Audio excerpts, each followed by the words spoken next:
I'll start with a little bit about myself, a little bit about my organization, and then talk about the campaign. So I am very deeply honored and appreciative of being invited here and being able to have an event and a conversation with people. I'm deeply appreciative to Sumaya for organizing things and everybody else that supported her. I'm deeply appreciative to Brother Wasim, who drove me up from Birmingham. He was at the Birmingham event last night and said, "Where are you going next?" I said, "Bradford." "How are you getting there?" I said, "I don't know." And he said, "Okay, let's go."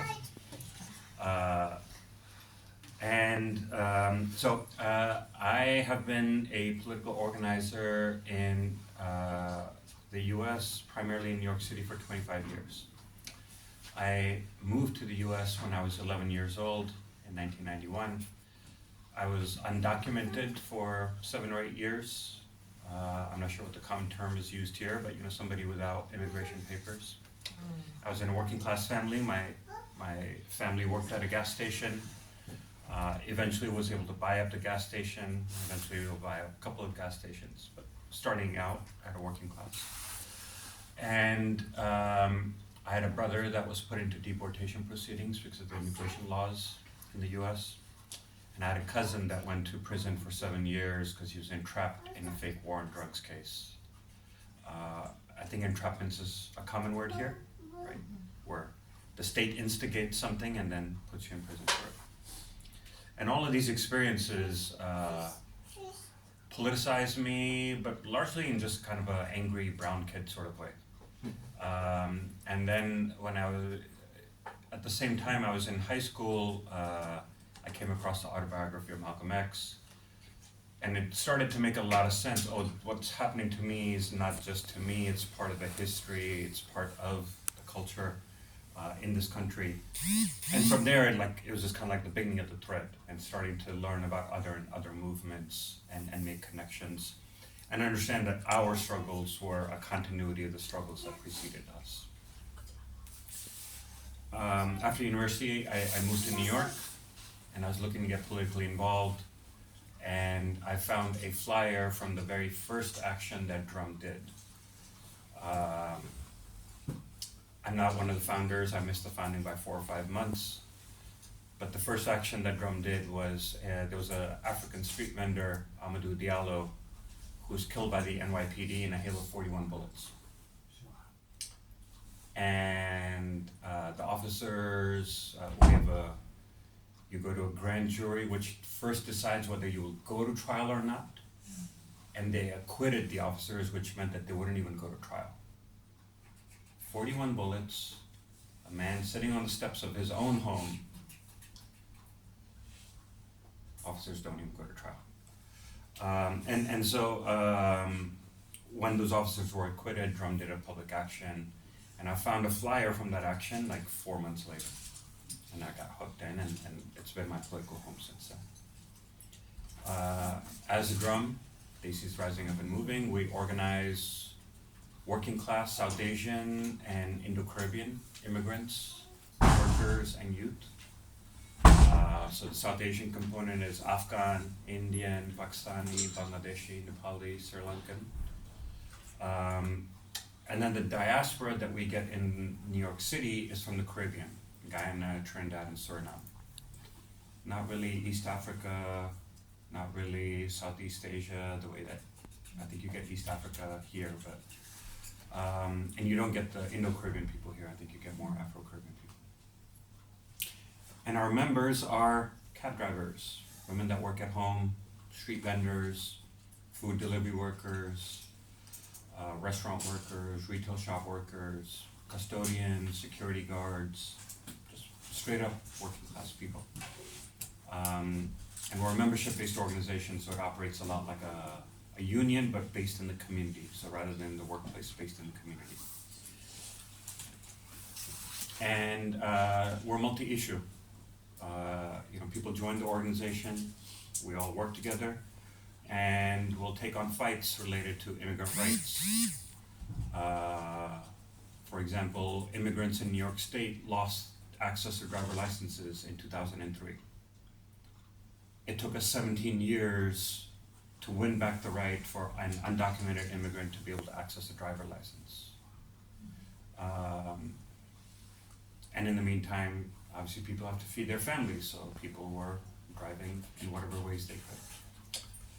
We do work on worker rights, largely wage theft, people working and not being paid their wages, or being abused or harassed in their workplaces. Police accountability, the surveillance of Muslim communities, the stop and frisk of young people. I think stop and search is what it's called here. The targeting of low-wage workers, street vendors, cab drivers, and then also, as of a year and a half ago, police murders of people from our community. There was a 19-year-old Bangladeshi youth that was killed by the NYPD in his own home. And those officers also just got acquitted and will not go to trial. Let's see, education, making sure that we have public funding for education and that money is used for actual education and not to put more police in schools. There was a period for many years where we had more police officers in New York City public schools than we had guidance counselors. What kind of message does that send to young people? We do housing rights work, and then we do anti-war, anti-imperialist work, and obviously being inside the empire, it's our primary responsibility to keep the U.S. in check, either as direct warmongering or whether it's the support of the Zionist state and its genocide. And all of this work is done with our members. So we would similarly have our membership meetings will be like this, anywhere from 25 to like 90 or 100 people. Usually we try to do it a little bit more circular because we want it to be a conversation. And every month, each chapter will talk about what's currently going on. You were working on this campaign, do you want to share a report? You were working on that campaign, do you want to share a report? And then we'll do a political education session for the last hour. And then people will sign up, okay, I want to go to that rally, okay, I want to go knock on doors for this Tax the Rich campaign. I want to go out to recruit people and go do sort of like flyering and like talking to people and recruiting them. And then we historically actually come from a very anti-electoralist perspective. We used to be the kind of lefties that would be like, yeah, you know, this is bourgeois politics, and if you engage in it, you will get co-opted into it, and like nothing can really be changed. And I think we still hold some of that. It is bourgeois politics. But at the end of the day, it has a material impact on our people. The same policies that we're trying to change, we're encountering resistance because the people that are currently in office are completely hostile to us. And if they are friendly to us, they're more responsive. And so we have an obligation to figure out how we engage with electeds. And if we're engaging with electeds, we should have a say in who gets elected. And part of that conversation led us to really thinking about power. How do we build power? Any trade unionists here? No? Okay. Former trade unionists? Okay. The analogy I use is if there's a factory of 100 workers, I could bring a protest of 500 people outside the factory. It'll be bad publicity for the factory, but the factory's still going to keep running. Well, I don't know about how it is here, but in the US, the police will make sure that the workers can get in and the workers can get out, goods can get in and goods can get out. You can protest the factory, but you can't stop that, right? And so I can have a protest outside the factory, and sure, it looks bad for them, maybe some bad publicity, but functionally they keep running. But if I organize 50 workers inside the factory, I can shut the factory down or slow it down, right? And so on one hand, you could say 500 people is more than 50. but those 500 people are outside and these 50 people are inside. And so when we think about power, we have to think about the location of power. And in the US, and I imagine many other places, the left's approach, because we've been so weak, we've largely reverted to an approach of moral power, which is we do something to get some media coverage, which then makes the decision makers look bad. But we can't actually disrupt neither the political systems nor the economic systems. And so, yes, some bad publicity, but at the end of the day, they get to carry on. And part of the assessment we made is our communities, South Asian and Indo-Caribbean communities, are concentrated in neighborhoods across the city at densities that if we build in those neighborhoods, we can run those neighborhoods. And so the power can exist in a defensive way. If immigration rolls up to our neighborhood, in some of our neighborhoods, we have like block captains. This person knows everybody on this block. They know who's at risk. They're all connected to each other. And so we can better defend ourselves because structurally we're all connected to each other. In some places, like our buildings, some of our members may be like a building captain. In a masjid or in a gurudwara, like one of our people may be designated, you're the captain for that masjid, so it's your job to talk to the leadership and to the congregation there, keep them updated on what's going on and try to recruit them. Then, what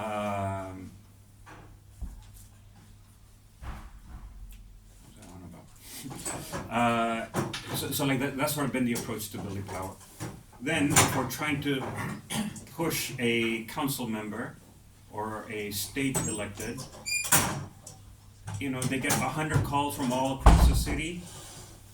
They can be like, okay, 90 of these I don't have to care about. But if they get 50 calls from within their district, their small district, all of a sudden they have to be more responsive. And if 20 of those people roll up to their office, which we've done, they get really scared of what are these angry brown people doing outside my office. And so we started thinking that if we could actually then leverage that same kind of power in the electoral process. In certain small districts, our concentration is strong enough that we might be able to influence the outcome. By ourselves, we cannot make anybody win, but out of 10,000 votes, if we can move 1,000 votes, that may be the deciding factor between this candidate and that candidate. And so we really started building on this very deep neighborhood-based model. And then alongside it, we built out an electoral organization called Drum Beats. Drum is much like a charity. You can't engage in political work. You have to build a separate kind of organization that engages in political. So that's the setup. Yeah?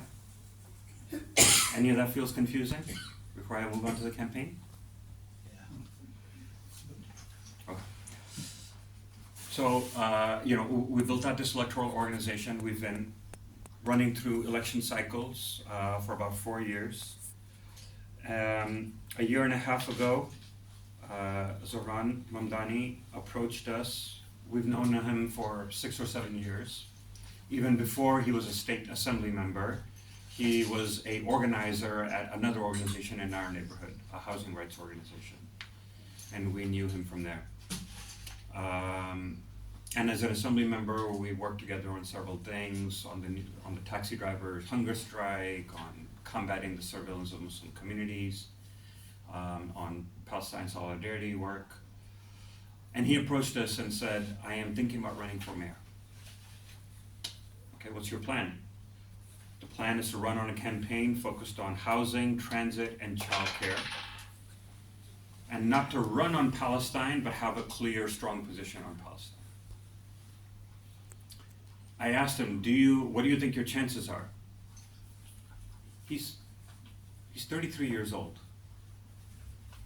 He's an assembly member, which is not a very high position, and he's only been an assembly member for 4 years.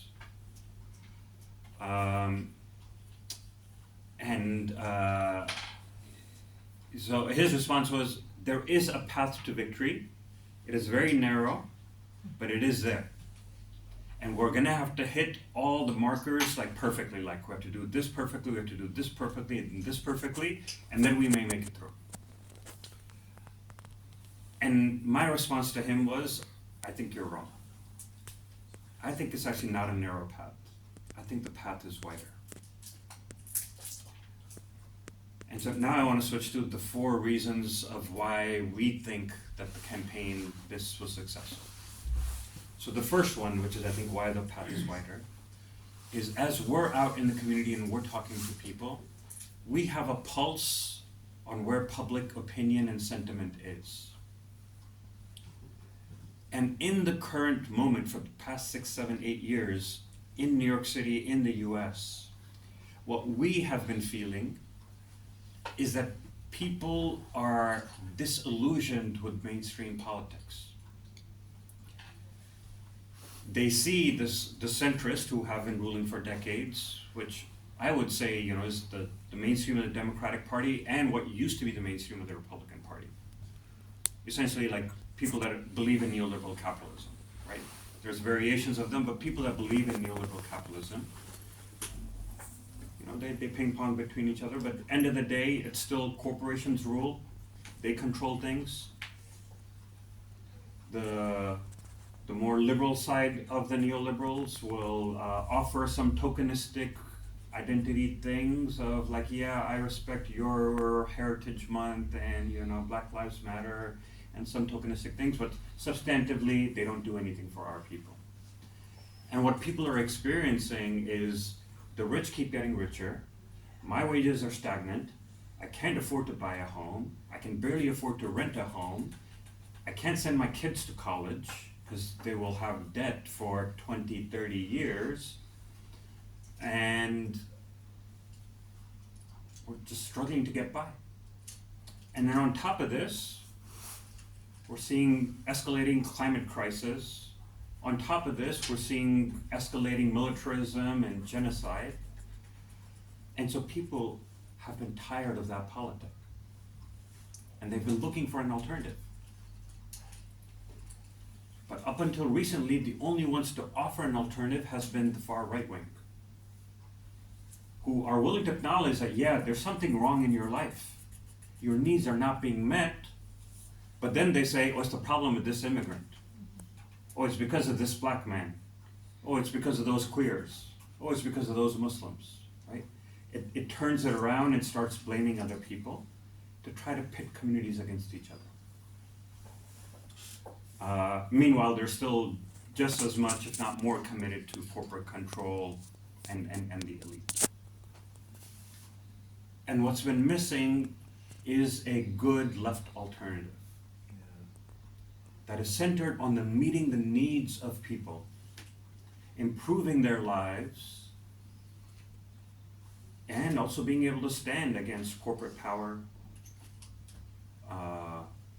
stand for the planet and the earth and sustainability, stand against militarism, stand against genocide. And so that was the reason why I was like, I disagree with you. I think people are waiting for this type of campaign. And I think you will be more successful than you're anticipating. I did say that I have questions on whether this is the time to take governance or not. Do we really want to be in charge of a city at a time that Trump will be president? And this is, like in July, August of last year, our assessment was Trump was going to win for all these same reasons that I just highlighted, that people were so disillusioned with the centrists that they're going to go right, because that's the only alternative being offered. So that's one reason, is that the political moment was searching for a campaign like this. People are hungry for something that's different, that offers an alternative. The second is the candidate himself. He is an extremely charming guy. I come from this tendency where I try to downplay individualism, charismatic individuals, but he's really freaking charming. He's a really good listener.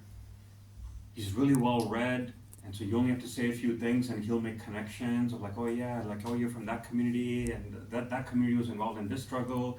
And so, you know, like, he's able to just piece things together. He listens really well, he responds really well, he's quick on his feet. He has kind of this happy persona. One of my colleagues who was on this kind of speaking tour with us, didn't join us here, he said like as a Muslim, he's not burdened by all the things that we kind of had to struggle through in the post 9/11 period. He was too young for it. And so we kind of carry a chip on our shoulder and always kind of like, you know, jaded in some ways. And so, I mean, I'm not a jolly person. I'm always like look overly serious. But Zoran, like he is literally almost always smiling, right? Unless he's talking about something serious. And that has an impact. And he's also both well-read, really willing to push himself. And so, one, he listens really well. How many of you saw the video of him just going out and interviewing people on the street? Yeah. Right? That was like really before he actually like, it was the first video he put out after he launched his campaign. It's like, I'm running, let me go talk to people and figure out what it is that like they need. And then came back and like refined his campaign. And then, you know, he's willing to push himself. He speaks Urdu Hindi, but maybe at like a 6th grade level. But we worked with him to make that video in Urdu that he did. We wrote the script. All the women you see in the background that are like, you know, the gaggle of women, those are our members. And so we worked with him to make it, and like they spent 13 hours in the day just making that video. And he's willing to push himself to like speak in Urdu. Urdu, he still speaks at a 6th grade level. He doesn't speak any Bangla, and he made a whole video in Bangla.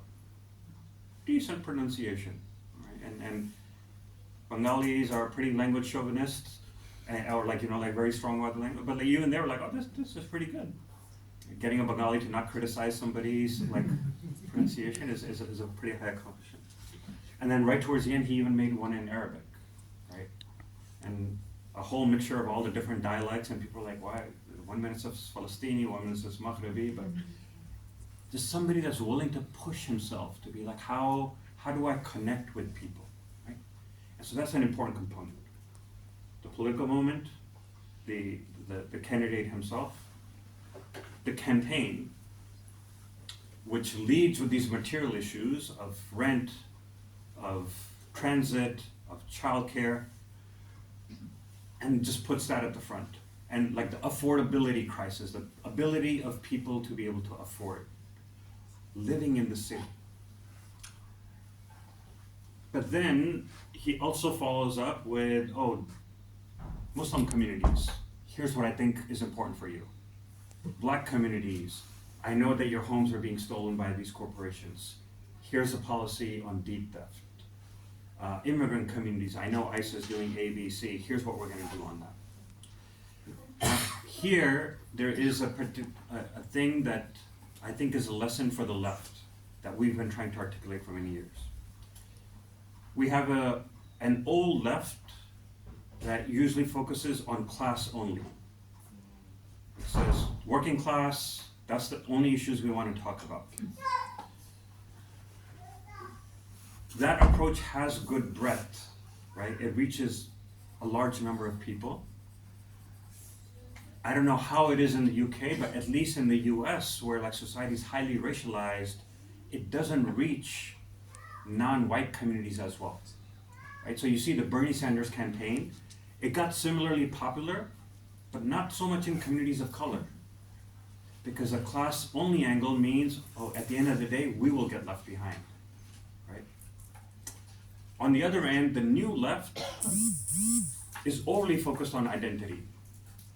And it starts with, I will be the first Muslim this, and here's what I'll do for the Muslims. I am an immigrant, and here's what I'll do for immigrants. In a way that's not broad-reaching. It reaches deep with those particular communities, but it doesn't reach broad.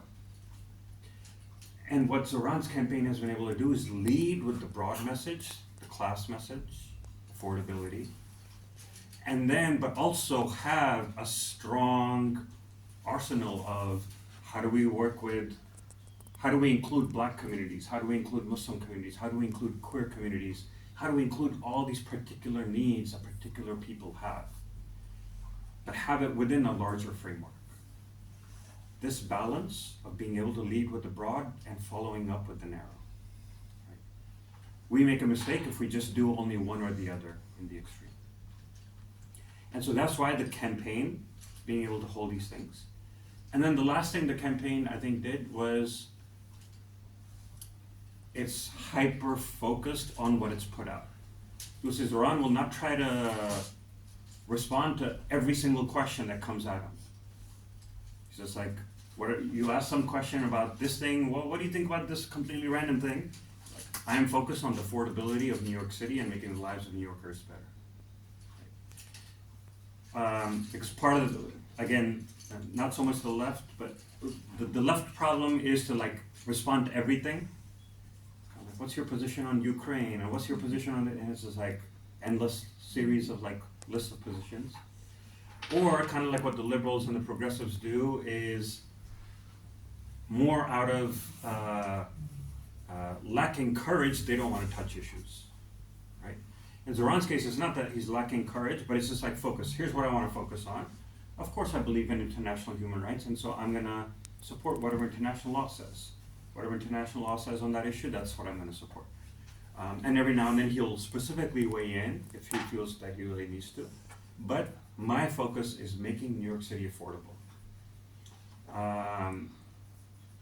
Okay. And then the fourth one, which is the main one that I want to talk about, is the movement ecosystem that came around his campaign.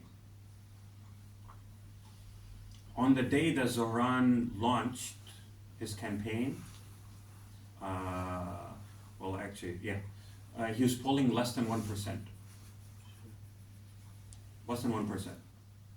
And I think it was maybe 69 or 72% of the people that were polled said they had not even heard his name before. When he launched, there was 4 organizations that endorsed him. One is the Democratic Socialists of America.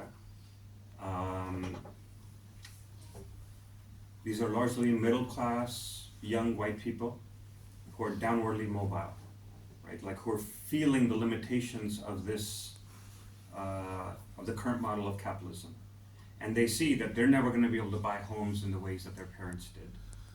They will be paying off their student loans for 20, 30, 40 years. And so they are frustrated, and they have kind of gravitated towards democratic socialism from that perspective. And there's large numbers of them. And they're willing to do the work. They're willing to go knock doors, they're willing to make phone calls, they're active, they're energetic. And so that's where you get the breadth, right?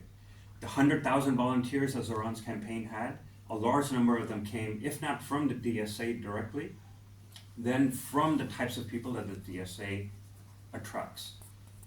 Middle class, white kids who are downwardly mobile. Then there are 3 other organizations that endorsed him. Us, Drum Beats, we organize South Asian and Indo-Caribbean people. Cav Voice organizes Chinese and Bengali tenants. And New York Communities for Change organizes Black and Latino New Yorkers. Our membership are not only working class, but the lowest layers of the working class.